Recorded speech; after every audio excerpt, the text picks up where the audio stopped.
Hi, welcome to Fitz. Welcome to Fitz.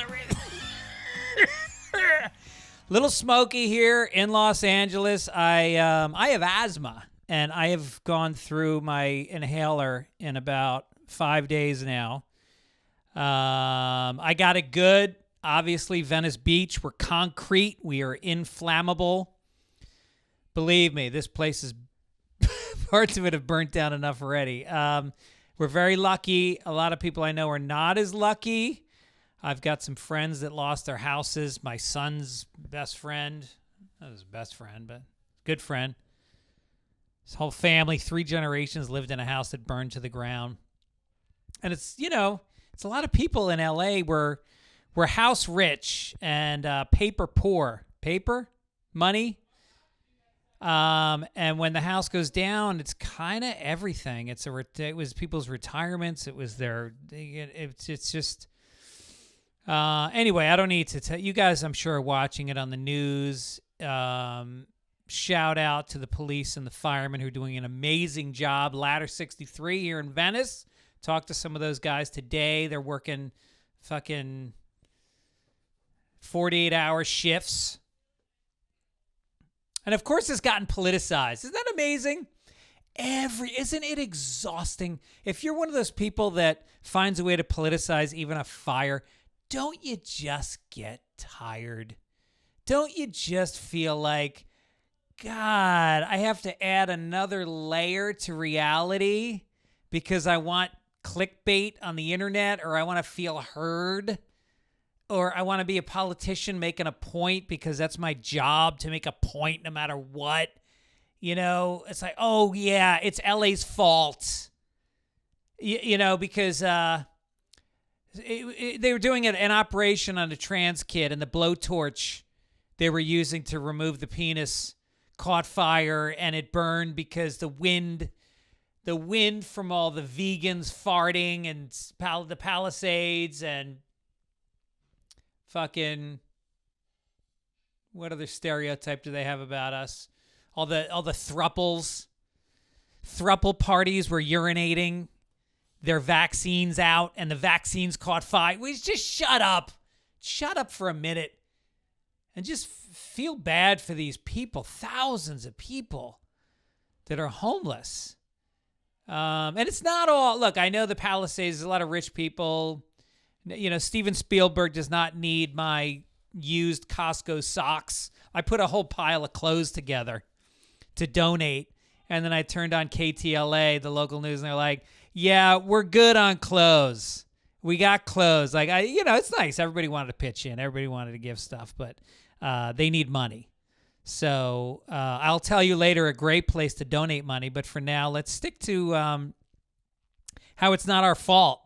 We live in a fucking arid place. It's just, we didn't weed. Well, you guys should have weeded. What? Tens of thousands of acres, hundreds of thousands of acres. Oh, yeah.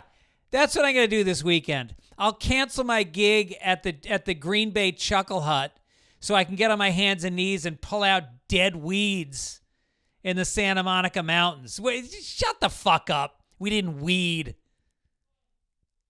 Come on. Do you weed? I don't even weed my own garden. If the flames hit my house, we are going up we're going up fast because I haven't weeded shit. We got a lot of dead plants stuck to the side of my house. Anyway, it's sad because it's even in the rich neighborhoods, there's still like landscapers whose entire livelihood is in these neighborhoods in the Palisades. These guys can't just like go sign up for another job. They've spent decades building up a list of lawns that they care for.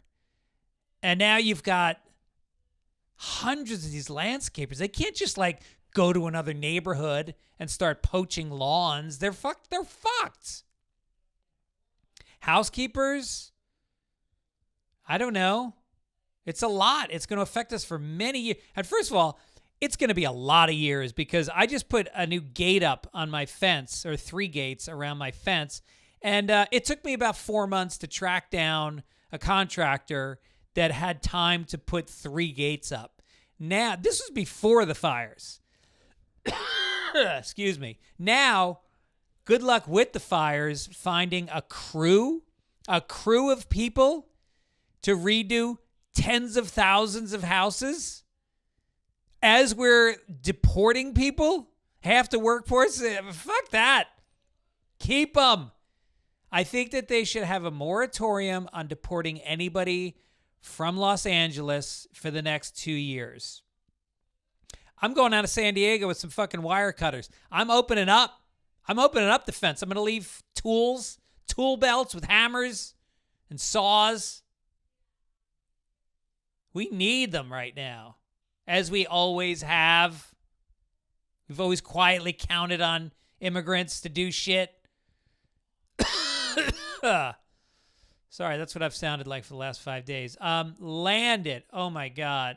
By the way, I can't swear to it, but I got out of the shower yesterday, and I walked into my room, and I can swear I saw my wife dressing me with her eyes. I can't swear to it, but it looked like she was clothing me. Is it weird that I still suck? Do you suck your belly in around your spouse? Is that unusual? Should you just feel like you can let it all hang out, literally? Or I don't. I suck my belly in around my wife because I want her to be attracted to me. And I'm embarrassed that I look like a fucking, like a skinny snake with a big rat in his belly. A big, bulging belly. Good alliteration. That's why my podcast is in the top 25,000 on YouTube.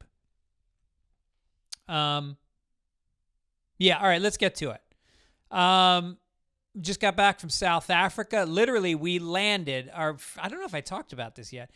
Our plane was landing as the flames had just started. So we saw the smoke and the flames. We hadn't heard anything in the news because we've been flying for 24 hours. It's fucking crazy. And just been hiding inside this whole time. But we land, and my kids, honestly, can I say this? My kids were a bit cunty by the end of the trip, by the end of the 3-week trip where money was flying out. I mean, if I told you what the airfare was for the 4 of us, it was ludicrous. And then no thank yous. Nobody said, hey, you know what? Thanks. That's it. Not a word. Just by the end, shitty attitude. And then we land, and we're taking an Uber X so that we didn't have to go to the Lyft Uber site at LAX, so that we got picked up at the curb for double the price. As we're driving home in that expensive vehicle, and they're being shitty, all of a sudden, I hear my daughter get on the phone with her friend. Oh, is she charming? All of a sudden, all this warmth and jolliness pops out. Who the fuck are you? Who were you 2 minutes ago? Anyway, it's like they're at a weird age. They're in their early 20s, and it's like you're not a child anymore, and you're not an adult, so we still buy you everything. We still pay for your trips, but you're not at the age where you're expected to say thank you. What the fuck is that? All right, let's get to it. I'll be coming to you this weekend. I'll be in Janesville, Wisconsin, January 17th and 18th at the Comedy Cabin. And then next week, I will be in Nyack, New York, and Raleigh, North Carolina. Following that, Milwaukee, Wisconsin. Why am I in Milwaukee twice in the same month? Call my agent. Please ask him. I'd like some answers. Then I'll be in Vegas at Brad Garrett's Club, Fontana, California, Atlanta, Georgia, Hollywood, California, Ontario, Toronto, Pittsburgh, Tampa, La Jolla. Fitzdog.com for some tickets while you're there. Pick yourself up.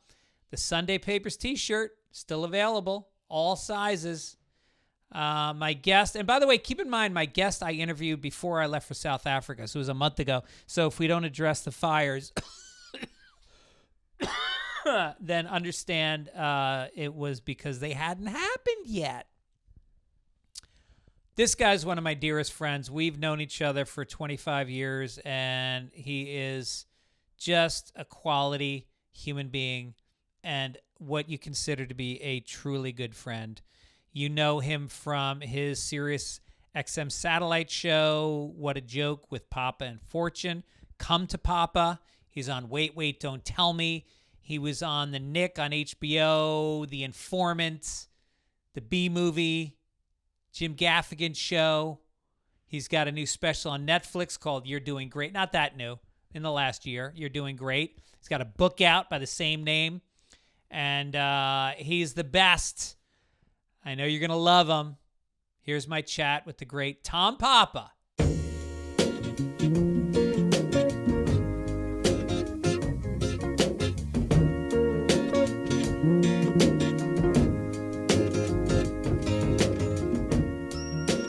Tom Papa's my guest. He looks pensive. He's got his fist on his chin. He's trying to figure out, what am I doing here? What did I owe Greg that I drove to South Robertson, put on a black suit, didn't shave for 2 weeks, kind of going for a Gaffigan look. Why do I look like Jim Gaffigan? I feel like Gaffigan and I are crossing because he's on Manjaro. He's getting skinny, and I'm eating lots of chocolates and getting fatter. Are you? I feel like we're starting to meld, and I'm always off, but Gaffigan's Gaffigan. Yeah. He's always has his finger on the pulse, and I always show up a couple of years late. Yeah. So I'm growing a beard when no one else is, and I'm getting fat when everyone's losing weight. Right. Everybody's losing weight. I know. And you're getting bigger. Yeah. I zig when they zag, and I'm often wrong. It is funny when you're trying to figure out the next thing, and we're doing that here in the studio. We're working on some technological things that are going to be interesting. Oh, cool. And I'll keep you abreast because it might be something you want to do in here. Oh, nice. Very state-of-the-art. But anyway, I've missed... You know what I caught? I caught... what was the first app? MySpace. I was Johnny MySpace. I had so many followers. Right. And MySpace was great because, say you were going to Toledo, you could punch in Toledo and it would hit everybody in that market. Wow. It was very specific. Yeah. And then the next ones, I just was, like you said, I was always 2 steps behind. So were you were like the pioneer, like Dane Cook days? Well, yeah. I mean, not as big as him, but like by far my biggest app of all the social media platforms. That was the one I was because I had somebody working for me. The Improv had like a social media department before anybody did. And they just did all the tricks, and they built me up tons of followers. And yeah. It really worked. I remember being at the cellar at the table, and some comics were bemoaning Dane Cook's celebrity. Yeah. He was so huge, and like why he was huge. And it was after the crest of MySpace, but he was still Big Dane. And some comics were just being like, well, he had MySpace, and they're kind of like, taking the wind out of his sails, and it's just because of MySpace, Yeah. And I was sitting next to David Feldman, and Feldman's just kind of quietly listening to these guys bitching, and he just looks up and goes, "I was on MySpace at the same time." That didn't happen to me. Right, He's got something, guys. Right. I know. That is funny. Yeah, it was right. It's you gotta be in the thing, but also you gotta have the thing, I guess. I think it's how people look at Hollywood in like the 1940s when like you just had to go to Hollywood. It seems and you like could be a star. Oh yeah. Like when you look back and you watch Turner Classic, you're like, oh, I would have tore it up in the 40s. Because they weren't good looking. They didn't know what was going on. Yeah, the acting was stiff. It's like, you just showed up on the Greyhound and they took your bags and they got you one of those hotels on Sunset and they got you under a contract. Yeah. You had one of the first jokes about wheels on luggage that I ever heard. did? Yeah. Oh, I don't even remember it. I'm just picturing like a guy with the suitcase because no one had wheels. Everyone right. just had to like carry their No, there's a luggage. guy who's the driver. If you go to, God, what club is it? Tempe Improv. Mm-hmm. There's a great guy there they have a limo driver because the hotel is a little bit of a distance from the club. Yeah. And the Improvs are pretty good about sending the limos to pick you up. Right. You don't always get the best pay, but the perks are good. The hotels are always first rate. The food's always good at the clubs. It's well run. Not a limo. Well, it's like like an SUV. Right. And so I've gotten to know this guy over the years pretty well. His son is a pretty famous, Tony Award-winning musician. Right. Anyway, he was a baggage guy for 40 years at the airport in Phoenix, and it was a union gig. You made tons of tips. Right. And he said, and then the wheelie bags came along, and my job was over. It's like Wow. he's like, the day we saw somebody drag one on wheels, we just looked at each other like, oh, shit. We're done. Grandma can do her own luggage. I watch Planes, Trains, and Automobiles as I do every Thanksgiving Oh, you Eve. do? Oh. And they get caught on the train, and everyone has got to get off the train and walk across the muddy field, and everybody's carrying luggage. Like everything in that movie, it's people carrying bags. Yeah. And it's not that long ago, and people are just picking up your thing and going. No, I mean, early in our careers, we didn't have the bags. I would take a duffel bag over my shoulder. Yeah. I don't. But I do think if you could have just had a little tiny suitcase, gotten out here in 1940, you could have been Clark Gable. Me personally? Yeah, you could have just come out and been like, I'm gonna run all over these chumps. Who are these stiffs? Why? What do you think held me back in this career? Held you back? Because I was in the right places at the right time. Were you? Well, I was in Boston when all those guys came out of Boston. I was in New York when me, you, and Gaffigan and Louie and everybody were coming up. Mm-hmm. Came out to L.A. at the same time. Yeah, right. I always joke that I crawled my way to the middle, and I'm staying right there. I kind of like the middle. And yeah. But it is weird when you see some people explode and some don't. Mm-hmm. And I don't harbor any ill will. I really don't. I'm very grateful. I was thinking when you asked me that question, the first thing that popped into my head, whether I'm right or wrong, first thing that popped into my head, and by the way, you have made it, but I know what you mean, at different levels, is that you were content. Yeah.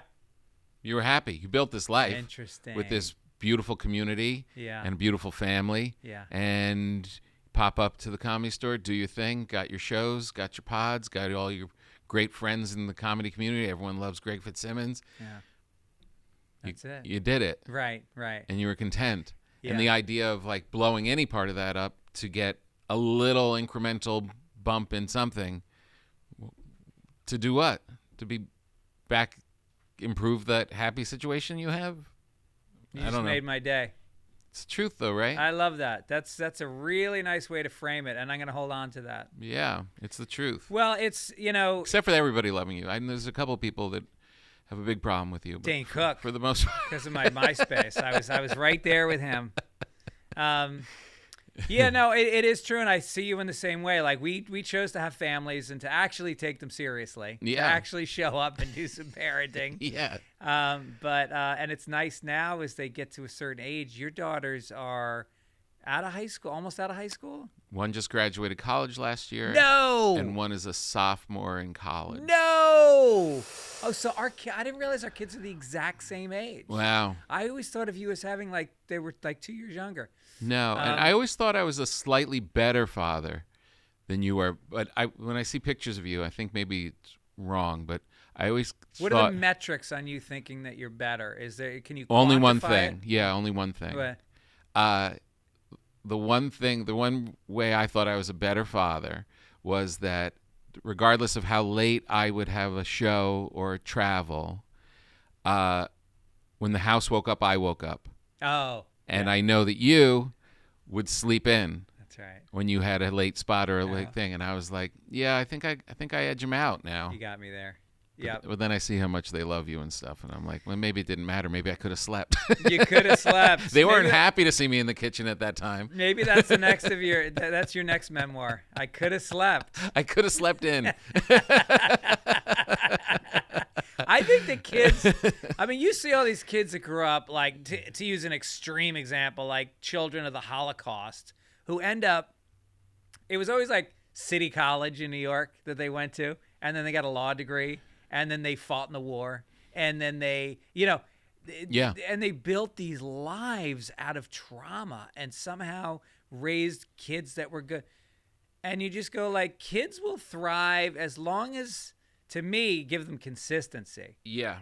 Like, don't set up the expectation that I'm going to be at breakfast and then all of a sudden stop going to breakfast. I was never at breakfast. That's the problem. I Yeah. started it out. Yeah. And I just couldn't hear the noise without popping up. You felt guilty. I didn't feel guilt. I wanted to kind of see what was up, Yeah. see what's a part of it, Right. a little bit.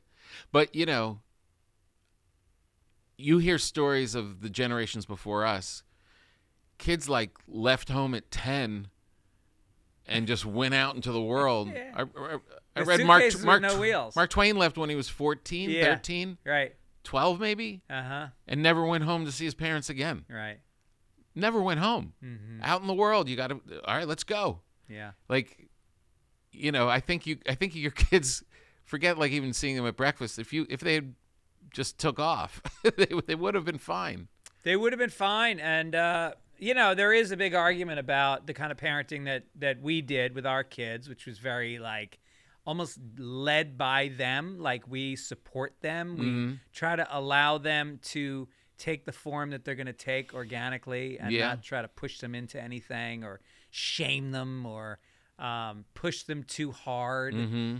And really there is kind of like a blowback from that right now where you're seeing kids that are lacking motivation in some ways. Yeah. I see with my kids, like they're comfortable in their own skin, which I think is the greatest gift we can give them. But I don't know that I came out of the gate running out of college. Right. Exactly. And they're not running. No. I think, but it's hard because the reason we did it was fun to have a family. If I'm going to have a family, I'm going to have some popcorn and watch a movie together. Yeah. And we're going to go on a trip together and like, let's do this. Like, this is fun. You hear about people sending their kids like to boarding school. And it's like, really? You send your kid out at 9 to a... So it's weird. way before college. But don't you find when you ever hear those stories or talk to people that went through it, it was nothing but positive. Yep. They loved it. They Yep. like have a good relationship with their family, and they like see them on the holidays, and they were just out Being doing raised by each other. Yeah. I mean, because you talk to like 3 of my really tight friends. They were my roommates in college and are still like my closest friends. They all went to boarding school together. Uh-huh. And totally well adjusted. Yeah. Like are all great parents. Uh-huh. And but they said that there was no supervision really. I mean, you could get busted for having alcohol or whatever, but they weren't holding your hand. That you Right. basically really did. There was a pecking order. It was Lord of the Flies. Yeah. And got very into sports. Yeah. Thick sports call. I don't know if it was an all boys school. No, it was boys and girls. Oh, really? Yeah. Yeah. Yeah, you could have survived. You could have done it, God, would you imagine missing those 4 years of your kid's life? It's weird. Like, I mean, now they're just gone, and it's like, oh, wow. Like, Yeah. Like, why do it? Yeah.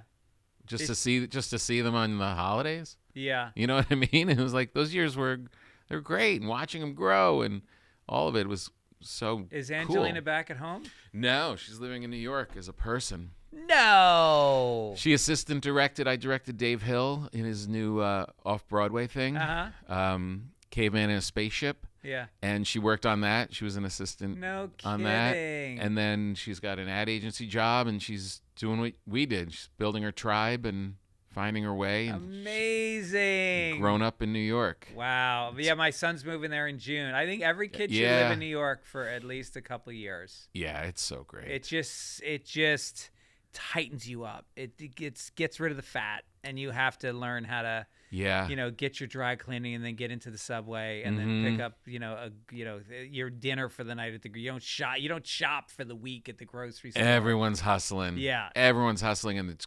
creative, and it's great. I was just there all last week doing a bunch of stuff, and I was going out to dinner, and there was like a kerfuffle. Like, it was just slow getting a table, and we had a reservation, and it was like, just like it's getting long.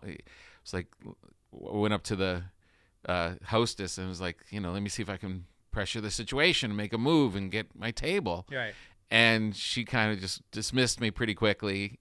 And I was like, oh, wait a minute. Yeah, I'm not just, I'm not in Iowa. I'm in a city that's filled with people going up to the hostess trying to make a move. Right, Everybody Yeah. thinks they're hot shit. Yep. Everybody's doing hustling. Yep. And it was like, oh, yeah, this is Did you just go up there. and say, have you seen I Love the 70s? Do you have basic cable even? I had 2 times in L.A. that for the first time I successfully pulled out a bribe. Slipped a 20 in a handshake and got the table. That felt good, didn't it? I was never able to do it Yeah. my whole life. Yeah. And it was just like, I always feel like, oh, they're not going to want it, and I'm going to feel like a jerk. They're going to say, no, you can't bribe me, officer. And it turns out they really want it. What restaurant? I don't want to say because one is, Is it a well-known restaurant in New York? really well known in L.A. I feel like the better-known I don't want to ones- say it because I want to do it again. Yeah. No, I did that at a hotel once. I asked for an upgrade, and I slid over my ID with a $20 bill, and they put me in a suite for $20 Really? for 3 nights. I upgraded Wow. because what do they care? They Yeah. have the discretion to do that at any time. Right. Yeah, exactly. That's the thing when you travel out, you know what they can do. Let me point this out. It was not the Four Seasons. It was a guest quarter suite hotel. Right. Do you know those? No. They're very basic. Yeah. They're very nice and clean and decent. Yeah. But you know, Yeah. the suite is just basically 2 rooms. Right. It's Yeah. not like there's no thick robe. Oh, I love a thick robe. Do you? Do you wear? The I don't like a robe? thick robe. I like a thick robe in a hotel actually because there's no activities happening. Yeah. I don't mind that. At home, thin robe. So, because I'm usually doing stuff. I don't need the big wizard arms when I'm trying to. You got to get stuff done. You Yeah, need a thin robe. You want to be like a wizard. Yeah. Yeah, you got to be thin robe at home. Yeah. I like a robe though. Yeah. I wear a robe every single morning. I have Nice. one. It's from Restoration Hardware Ooh. for some random reason. Nice. But it is thick terry cloth. I swear to God, I've had it for 15 years. And I put it on every single morning with my Ugg slippers. No upgrade? You don't want to upgrade? There's no need. No, it's You know just that once worn in a in like while a you find- mitt, like a good baseball mitt. Once in a while, you find something in life and you just go, this is it. I'm good. This is gonna ride me to the end. Yeah. What about the Ugg slippers? Do you upgrade those? I've had them maybe 3 years, and I checked in with myself recently, like, how's my slipper game? And I said it's still fluffy. Those Uggs, man, They are good. They stay fluffy. They do. Yeah. I know. You go to DSW, those things are gonna flatten out in about 3 weeks. Yeah, it's bougie, baby. Do you slipper?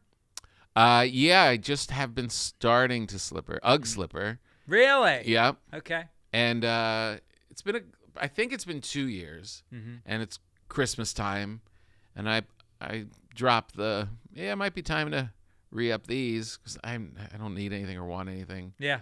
until I'll get annoyed, and I'm like, well, it's probably I could keep going, but they need a gift. Yeah. And I'm like, let's see, Right. fluff it up. Fluff it up. I like it. I like being the Mr. Rogers in the house. I also have indoor vans. I saw a TikTok about this, about like dads who think they got it together. It's like I got vans that I take out to the garbage. Then I got my inside vans, and I'm like, oh, I'm a cliche because I thought I had invented that. Wow. But I like the Mr. Rogers indoor. Sit down. You have a little bench. You sit I don't down like when you not come in? wearing shoes in the house. No. So, but I get the idea of not taking in humanity's filth into the house. Yes. So when you get in, you change into your Mr. Rogers Everybody shoes. does. No. No. I just do it. Yeah. Yeah. I don't like being barefoot. I've never enjoyed being barefoot. I was barefoot last night because I slipped them out of the slippers. Yeah. And I extended them onto the coffee table, and my wife sat down. I was like, this isn't a good look. Yeah. Just big man feet on the coffee table. Yeah. Put it away. How are your feet? You comfortable with them? Yeah, they're pretty solid. Yeah. They're not a mess, and I see them. I can still see them. I'm not like, old dudes stop looking at a certain point. Right. And then the toenails start to get thick and yellow. That was one of like my first jokes when I was at Rascals. We were talking about Rascals. It was old men don't clip their toenails. They sound like a German Shepherd on the linoleum.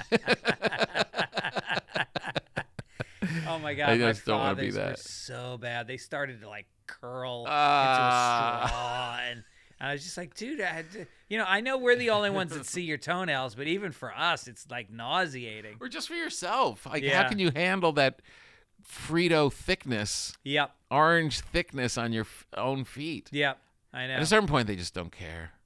But your dad was showbiz. He was That's weird. showbiz, but he was, foot shod. He was never barefoot on the radio. I mean, True. that's kind of the beauty of being a radio guy. Yeah. Is that it's not like radio now where we're on camera. How do you like this background, by the way? Ooh, it's See with the really green nice. screen? Yeah, I noticed Nice. that you've upped your game when on social media. It looks Yeah. really good. Yeah, you look very professional. Thank you. Yeah, I like it. Yeah, it's time. Every comedian is now is running their own TV studio. I know, it's crazy. We're building sets. And you talk about being running two steps cable. behind. I talked to Ian Bagg the other day. He goes on the road with 4 cameras and a videographer and sets them up all over the stage, and then they're editing constantly, Jeez. And I know Morel does the same thing. There's a bunch Stavros, of guys. I met up with Stavros on the road, and he had this guy just following him with a camera and just quietly going off on his laptop and doing it. Yeah. Bert's got a couple guys doing it. Bert's got like a whole bus filled with people. Yeah. Uh, Sorry, stop looking at the fucking screen. I completely lost you. I know. Is it because you have a dark cloud over you? In the single shot? Yeah, maybe. Well, my eyes are so screwy that I'm probably not seeing what you're seeing. I'm still trying to make it out. The same way I was trying to make out the GPS with sunglasses on coming to see you. Like, Oh, yeah. Where does it say? Wait, do you still have the last time I saw you had a Tesla that drove on its own when you weren't even in the car. It went forward while you were outside of the car. Same vehicle. Yeah. Same vehicle. A 2015 Tesla. Have you seen now the new bumper stickers people are putting? I bought this before Elon became an Yeah. asshole. Yes. Yeah. Man, he's dominant. Yeah. He is. Dominant. I mean, He can't run for president, so he just got as tight as he could. Look, the Koch brothers never ran for president because they were too big for that. Mm-hmm.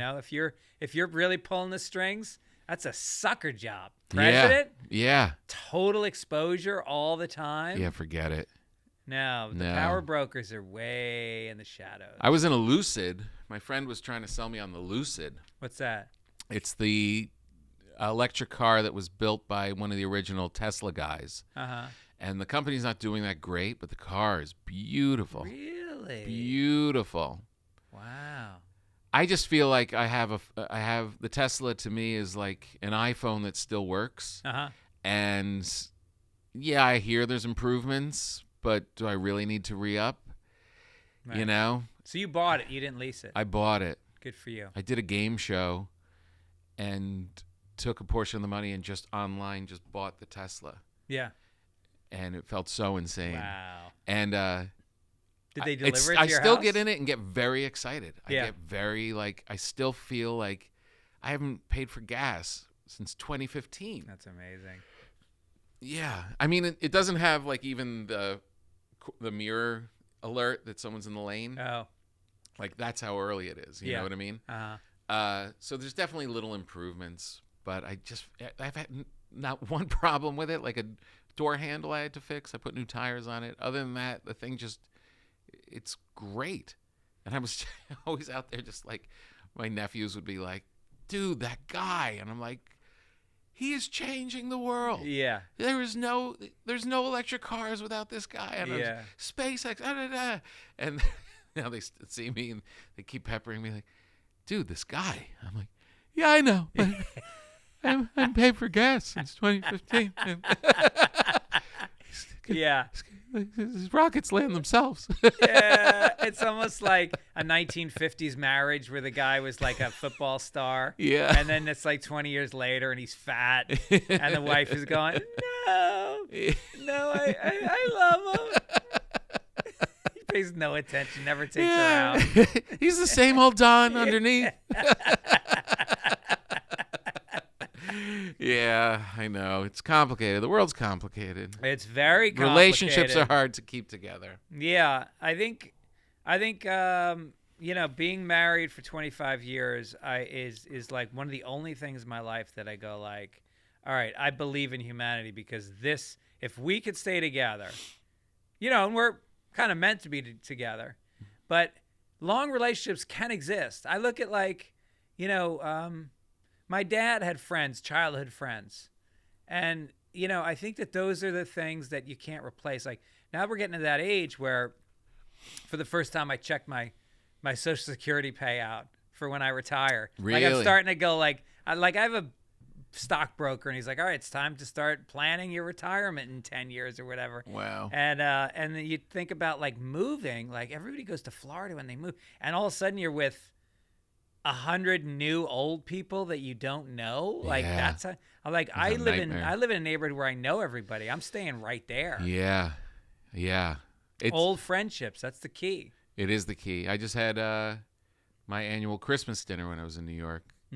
It's 12 of us from high school and grade school. Like some of these kids I knew since third grade. That's amazing. And we meet every Christmas. In New Jersey? New York. From New Jersey. Yeah, where do you go? We were Jersey kids. The old homestead. Oh, yeah, of course. Down in Chelsea? Yeah.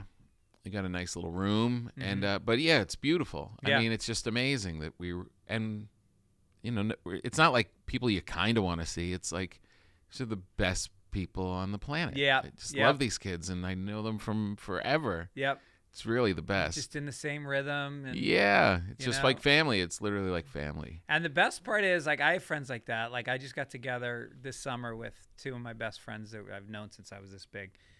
We didn't talk about the past. We didn't sit around and go, remember this, remember that. We were talking about our lives now. Yeah. It's interesting, though. I had the opposite when I went to one that was a little further out than that group. Like it was some other people that we don't see regularly, but we still knew them really well from high school. And I remember leaving the event going, you should only talk about the past. It should only be, remember Mrs. Balchunas? Remember Mr. Conway? Remember when, what's his name, farted and shit himself in the thing? Like, because we're not like that tight, so we don't really care about your job. Yeah. And where your kids go to school. All right, those are niceties. Right. But why are we even here tonight? It's because we both changed in the same locker room in third grade. And you forget some great memories. And when they bring one up, it's like a gift. It's like, oh my God. Yeah. We passed out in a preschool playground on a Tuesday night and woke up when class. Like, how did I not remember that for all these years? And now I get to re-experience it again. Yeah. That's true. It's pretty amazing. Yeah. I just saw a picture. I was kind of looking for a friend last night online. And I never got to them, but I got to like people that were close. And someone had posted in the 1980s, like the early 80s, the pool that we went to, and pictures of the old mill. It was like, oh, those were the days. And man, it looked like a slum. Like it was just crowded and people like in the kiddie pool, and it was just like so many people and masked in. And I had shared the same memory that the girl who posted it did. It was a magical place, and we all just swam, and it was amazing. And you look at it as an adult, you're like, oh, that would have been a nightmare. I know, isn't that funny? Everything looks better. I remember going to the Ringling Brothers with my kids, and it's 3 rings. That was the whole thing about the Ringling Brothers. It was the 3 rings. Yep. The rings are like the size of this studio. I thought they were like football fields when I was little. We had a problem with the Ringling Brothers. Someone gave me tickets when I first came out here to LA. I was doing something where they gave me tickets to go to the circus, and my daughters were little, and we're like, we're going to the circus, and we went to the Staples Center or whatever was there at the time, and we were walking in, and people were protesting and getting in our face about the treatment for the animals, and it was just emerging that people realized maybe this isn't cool. My daughters were horrified. People just in our face, like, you know what they do to the elephants? My daughter's like, what do they do to the elephants?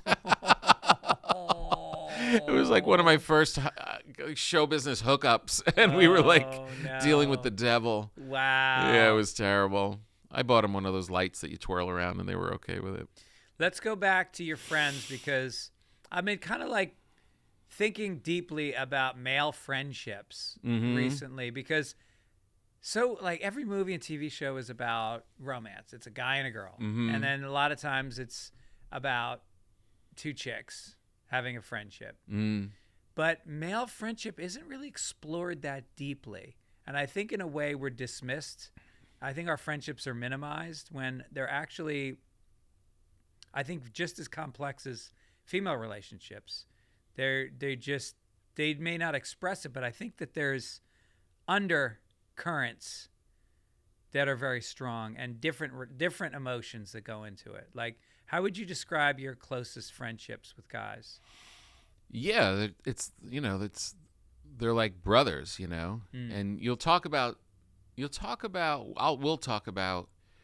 some heavy things, like, someone's relationship, or, their job struggles, or, their parents being ill or whatever, like that's as like deep as you kind of go. Guys don't really, but we don't talk about, our relationship. Right. You know what I mean? Right. Do you ever see that Instagram where the guy calls his friend and says, "I love you"? You ever see that? No. It's just like this dude, and he calls his buddy, and he's like, "Hey, how's it going?" And you have like a split screen, and you're seeing the guy making the call, and he's like, "Hey, what's up? What's up, Greg?" And Greg's like, "Hey, man, I just wanted to give you a call, He's like, "All right, everything okay?" Yeah, man. I just wanted you to know that I love you. Where are you right now? No, man, everything's cool. I just wanted to let you know, you're really important to me, and I really love you. Dude, what's up? Where are you right now? Who are you with? Are you okay? Dude, what are you all right? That's hilarious. He could not handle. Yeah. Like the guy's about to kill himself or get abducted or something. He's got a gun to his head. Yeah. He's waiting for you. What do you need, money? What do you need? And he's right. just like, no, I just wanted to say I love you. Yeah. But isn't that interesting that, it's always on your diet? Like I was talking about, what do you call it when you're about to die? Hospice. Death. Oh, hospice. When you're about to die, death. And I just think about like what a like transcendent experience. First of all, you're getting a morphine drip, so you're just open emotionally, and now you've got everybody that you love the most holding your hand, rubbing your feet, telling you all the shit they never said. Everybody's saying they love you. You mean so. Like my kids don't say that to me. If I was dying, why do we have to wait until they won't remember? Yeah. They won't be able to throw it in our face later. Yeah. I don't know though. Is it that rosy? Like, do you think you have your wits about you to the point where you're realizing this moment? Well, that's the way I want to go. I'd like to die with 10 days notice. Like the doctor goes, "You got 10 days left. I'm in a bed." You're with it mentally, or you're? Yeah, with it mentally. Yeah. But withering. Maybe I got a cough. But I got a little thumb, phlegmy. I got the thumb drip. Yeah. That's all the end really is. Them just pumping you with morphine until you slip. Some nurse sponge bathing you while your kids tell you that they always loved you. I mean, what a way to go. Yeah, it is pretty nice. The deathbed. I think they should do that as a spa treatment. You do a weekend in a bed, yeah, with drugs, yeah, and everyone comes in, yeah, and then you live for another 20 years. But then you live, right? Yeah. But now you know how everybody feels about you, and you know who didn't show up. Yeah, exactly. Because you got to drop everything. If somebody has one of those treatments, yeah, it's upon you to drop everything you're doing as if they were dying and show up. You should totally show up, because if the guy can afford the deathbed treatment at the spa, he's got some bank. Right. You probably behoove you to be friends with him. Yes. But someone said, I remember someone told me the saying that if you're you know the relationship's over if all you do is talk about the relationship in like in an intimate way. Like if all you're doing is working on the relationship and talking about the relationship instead of just being in the relationship. Yeah. Something's amiss. Yeah. And I feel like guys at our best, I think, is that it's like, we know we're really good friends and care about each other and we're always happy to see each other. Yeah. We don't really need to check in and talk about it. Right. You know what I mean? I remember I said to you once, we were at the Comedy Store, and I go, hey, we should, and we were with Burr, and I was like, we should all go out to dinner, like bring our wives. And you just looked at me like I was crazy, and you're like, how is it better than this? Like, we're in a hallway riffing with each other, and like, we don't have to deal with a waiter or valet parking or any bullshit. Like, this is it. Yeah, exactly. No one's ordering. No one's wife is like having dietary restrictions. Yeah, right. It is really true. Yeah. We're very fortunate that way. The club hang, man. I know. It's great. It is really great. I really think sometimes, because look, we all age out of the business. There's going to come a time where I put in for spots and I don't get them. Yeah. Hopefully I get to the point where I step away before I get phased out. Yeah. I'd like to be making the choice. Yeah, exactly. But either way, if I'm not going to the clubs and doing those back hallway hangs, that's going to be a big part of my life I'm going to miss. More than the stand-up even sometimes. Yeah, I do think that then you can shift it to, I don't know if the wives come, but you meet up at a spot and, you know what I mean? Like, you see a lot of older comics on like Fairfax. There's always a hang of comics. Yeah, exactly. You know, Seinfeld's good about that. He's always meeting at the diner, and I just had breakfast with him. And like when I was in New York, he always kind of like had his like he'd have breakfast with Colin, then he has breakfast with someone else, and it's really, I learned through the years, it's not that he particularly likes anyone more than anyone else. He loves talking with comics. Yeah. And he's not at the clubs all the time, and this is like the comedy hang. Yeah. So I think that's probably a good method for us when we're a little older. Then we'll meet at the diner. Do you remember the manager Rick Messina? Mm-hmm. Well, he's got a house, and he built a wiffle ball field in his backyard. Yeah. And all these comics come by, and there's like jars of pot and ashtrays, and all these older comics. It's like a retirement home. Wow. They all just hang out and they have a blast together. Really? Yeah. That's pretty great. And he still does it? Still does it. Jeez. Just talked to a guy the other day that was there. And it's like amazing. Zoe Friedman, because she grew up, obviously the daughter of Bud Friedman. Yeah. And so she has connections to, we were talking before the podcast about Richard Lewis, like that generation of comics. Yeah. And whenever she has a party at she and I are very close. So like parties at her house, and even when she produces a show, they all show up. Yeah. And it's just this great bunch of guys that are so fun. Mike Ivey. Yeah. Yeah. And you just hang out and it's great. Yeah. It's great. I mean, because you're all just kids. You're all like the funny ass kids. Yeah. The derelicts and the the ones you can really be honest with. Right. I mean, that is kind of a thing. Do you think that you're more honest with your comedian friends than your non-comedian friends? I don't know if honest is the right word, but are you more free with them? I think scatologically I'm freer with comedians. Mm-hmm. Like, I think I'll tell dark experiences maybe more than my friends. But then if I talk about career insecurity, things like that, I don't talk to comedians about that. Right, yeah. Because ultimately you still are kind of peers. Right. Although I did with you early in this podcast. Yeah, well, I think that's why we're friends. We don't feel like we have to defeat each other. Right.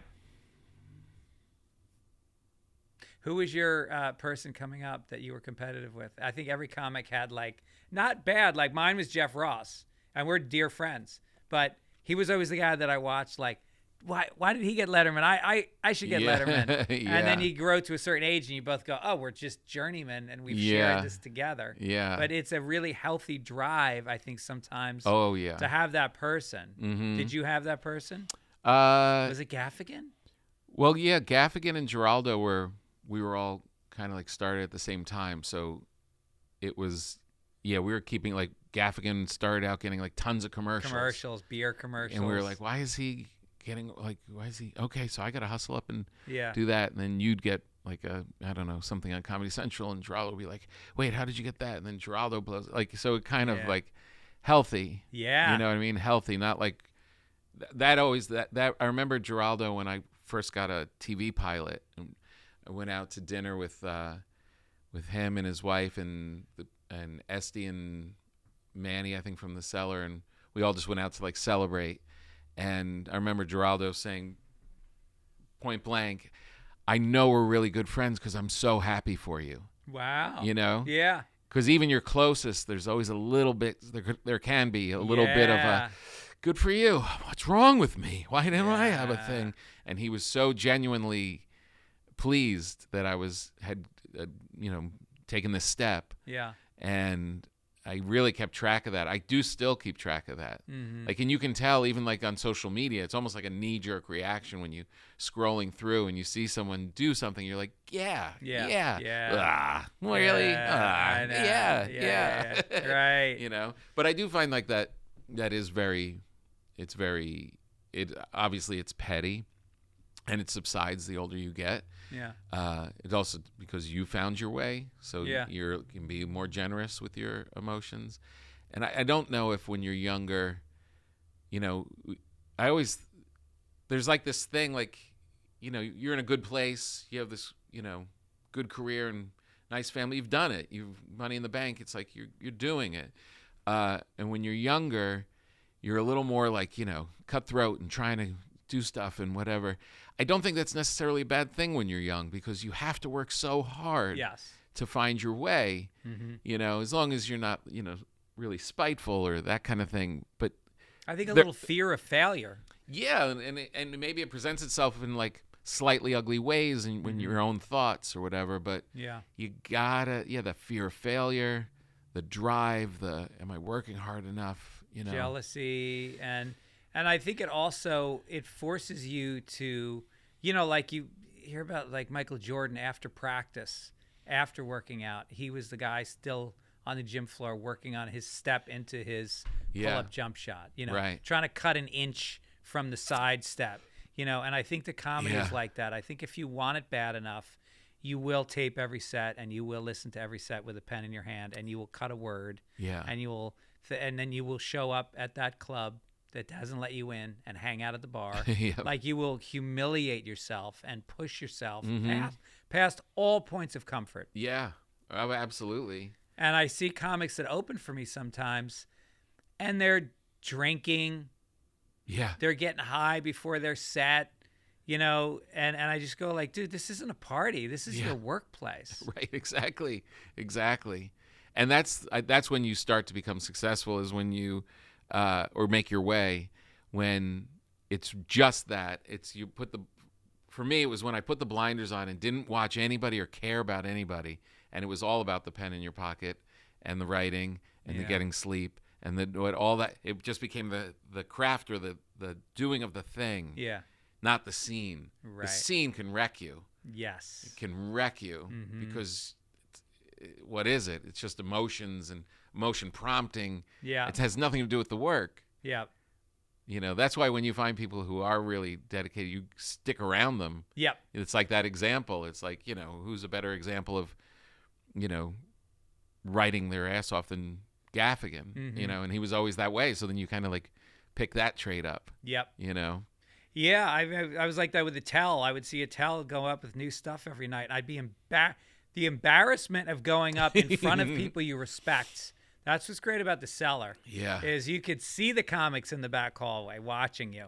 And if it was someone like Louie or Attell and you were doing shit they'd seen you do before multiple times, you just you're ashamed and it makes you write new shit. Shame is great. Jealousy is great. Fear is great. Yeah. You just embrace it. No, absolutely. And even just in life, like there are people like I just watch how they live, just like, how they are as like a dad or how they just kind of, navigate through life. And right, you hit certain people and they're like, yeah, I'm keeping an eye. I want to be more like that. Yeah. I want to try and keep getting better. Right. Yeah. Well, you You were exposed to Seinfeld pretty young, right? I mean, didn't you start opening for him pretty early on in your career? Yeah. So that was an amazing role model to have. Oh, God. On all those fronts, which is the crazy thing. Yeah. Like watching how he worked as a comic, how much he loved it, how he treated his family, how important it was to not screw around and take care. I remember watching him once after a show, and it was just me, him, and his tour manager, and he got one beer, and he just sat there with that beer. It's like this was us going crazy. And he had that one beer, and he was not done with it when we stood up to go to bed. That's hilarious. And it was like, this guy is disciplined. This guy is not, he's not screwing around. Yeah. You know? Right. Yeah. So I always say that was the biggest break of my career, and it's more than the career. It's really was like, I learned a lot from him, just how to navigate your way through life. That's amazing. And then all these years later, you guys are still getting together for breakfast. It's really nice. Yeah. Now, the only time I met him is you brought me in when Marriage Ref was getting kind of developed. Yeah. You brought me in for a day of writing. I don't even think you were in the room. Yeah, I think I was. Oh, yeah, you were in the room. It was me, you, Jerry, and then I think a Seinfeld writer. Yeah.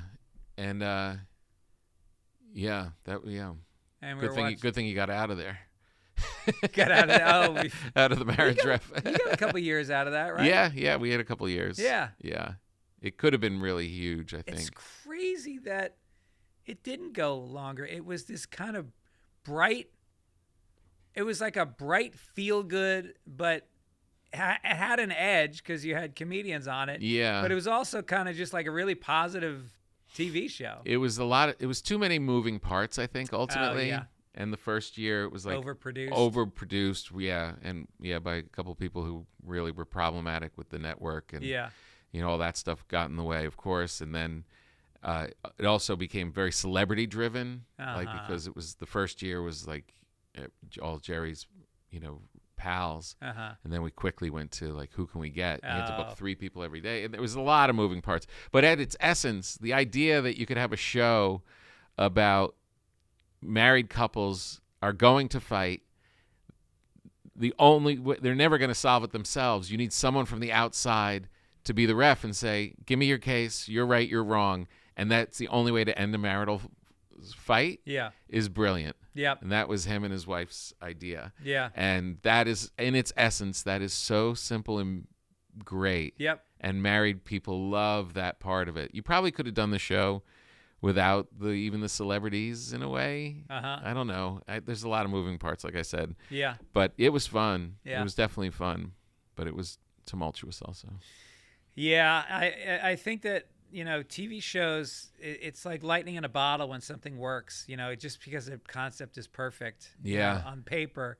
Sometimes when you have to translate it to camera angles and directors and studio notes and all that stuff, it's just so hard to protect a good idea. Yeah. And get There's it so up many there. other factors pulling at it. And like, I don't want to rehash the whole thing, but I remember like one big example of that was Leno's show. Remember he did the 10 o'clock version of his show?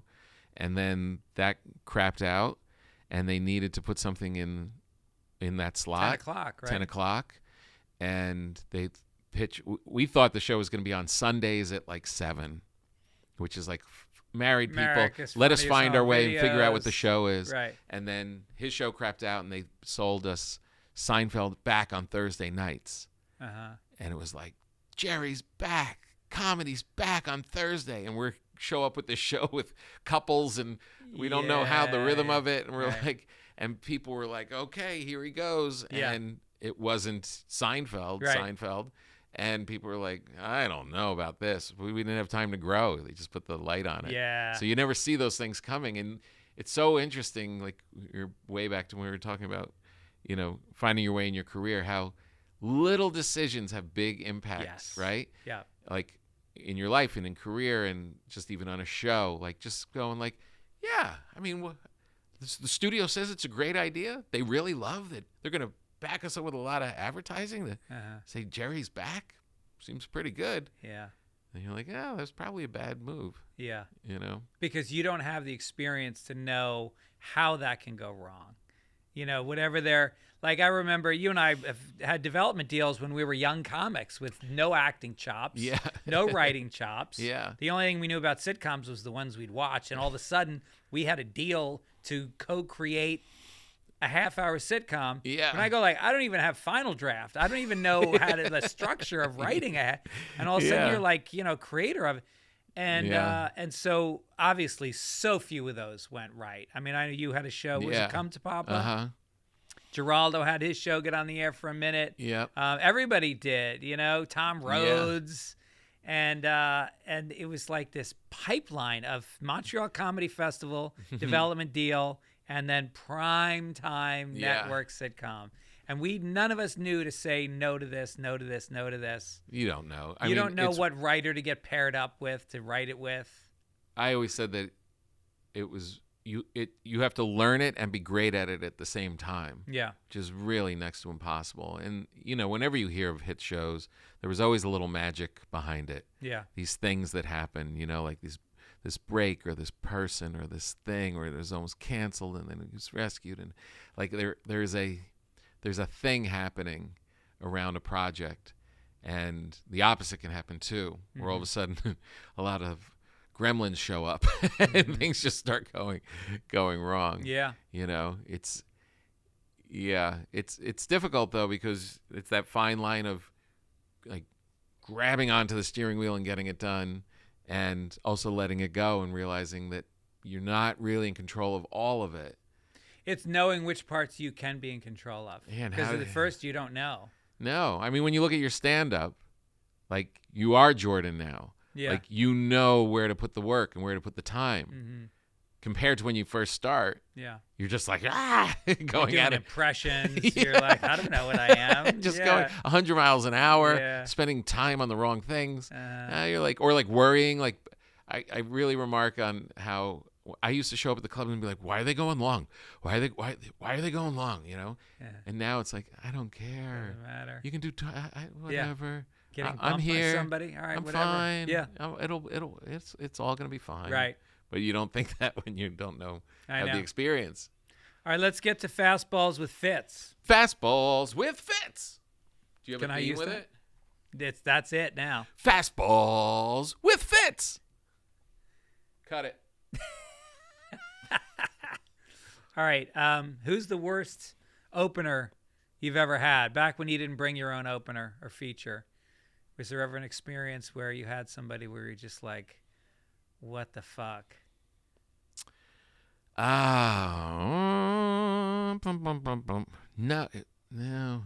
It went the opposite. Like, there was a lot of times when I was opening for horrible people, but the people who were opening for me, there was one guy, this was more cute than horrific, but I remember going down to Maryland and performing in like a ballroom club kind of thing. And this kid was opening for me, and he would do these impressions, and he was just, he did this thing about football. Like, he was always in a relationship, and he would call a penalty, and we'd actually take a flag out. No. It's kind of the marriage ref in a way, but it was kind of like, and he'd take the flag out and be like, no, that was offending the passer of the salt. And I just remember after every one of his jokes that bombed, and all of them bombed, without him realizing it, he would go, without passing the salt. Then he'd try another joke, and then the car said, no.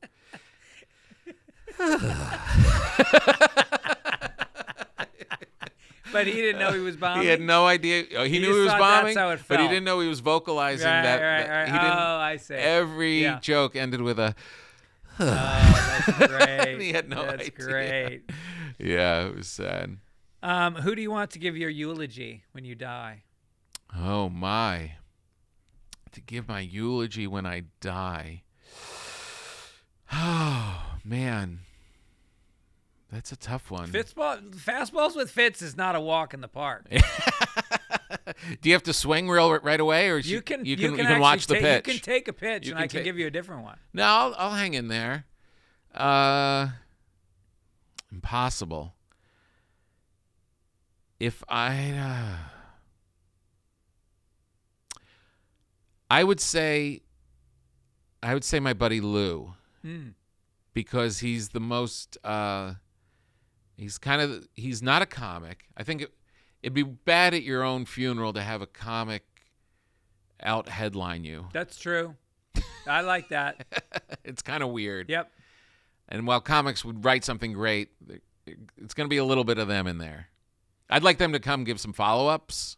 Maybe they're there at the toasting. Yeah. Then they can do it. But Yeah. the eulogy. Yeah. My one friend Lou is really smart. His nickname even in high school was Grandpa, because he was so much smarter than us. He would just have like rabbinical wisdom, Jewish family, and smart and funny, and he wouldn't blow it. Yeah, I like that. Yeah, he'd be good. Yeah, like I've been to, Norm's funeral. A guy got up who was a friend of his, and he kind of blew everybody else away, and he wasn't a comedian. Right. Because it was so specific. Yeah. I mean, that thing of like, having a bunch of comics get up and speak is great, especially if you have really good comics who loved you. That's for the wake, not the funeral. Yeah. Or the memorial, not the funeral. Right. Exactly, the memorial. Okay. Have you ever not finished a set on stage? Yes, very, very early. Mm-hmm. Very, very early is the only time. And I was at Stand Up New York. It was one of those bringer shows. And we were kind of like popping off with them. Like we were getting good. And I was very physical in the beginning. And I would like lunge. I would like kind of do this Elvis lunge thing. And I had long hair. And I would be like, da, da, da, and I would go so fast because I was terrified that they wouldn't laugh. So I didn't give them room to say no. Like I just would plow. And I got up and I was doing that style of horrible comedy. And I lost my way, and I locked up, and I didn't know what was next, and I couldn't talk to the audience, and I panicked, and I just walked off. Oh my God! And Geraldo came out the front of Stand Up New York, and he's like, "Dude, you've got great stuff. Like you're a good writer. You've got great stuff. You don't need all this." It doesn't have to be scripted. You don't have to run around. Like, you can just sit there and let it happen. You don't need that. And I was caught in it. Yeah. And he got me out of it. Wow. Yeah. But I remember that feeling. Like I've never even been asked that question. It's a good fastball. Yeah. There's nothing worse than like, other than like pooping yourself. Well, because we've all had nights, and you do corporate events, which can be particularly difficult because they don't always set them up for comedy, and it's a lot of times a company where people don't want to laugh in front of each other at the wrong things, and there's a million reasons why they're tough, and you have to do your 60 minutes or whatever minutes you're doing. Yeah. And you can be halfway through and it ain't going well, and you've already burnt most of your good shit, and there is always that little voice in the back going, you can just walk off. And there's a part of you that is just going, fuck you. And you push that voice down, but it's always there during a bad set. Yeah. Whenever I'm in those, and there are a million reasons why, like the culture's weird, it's outside, whoever knows what. And when they start going south, I start to trim it. I'm like, you can't not pay me at 50. If I get to 50, 45, maybe if it's a big laugh and just, I don't know. But yeah. Whatever it is, if you're ending your set early, something bad has happened. Yeah. It's uncomfy. All right, finally, when's the last time you apologized to somebody?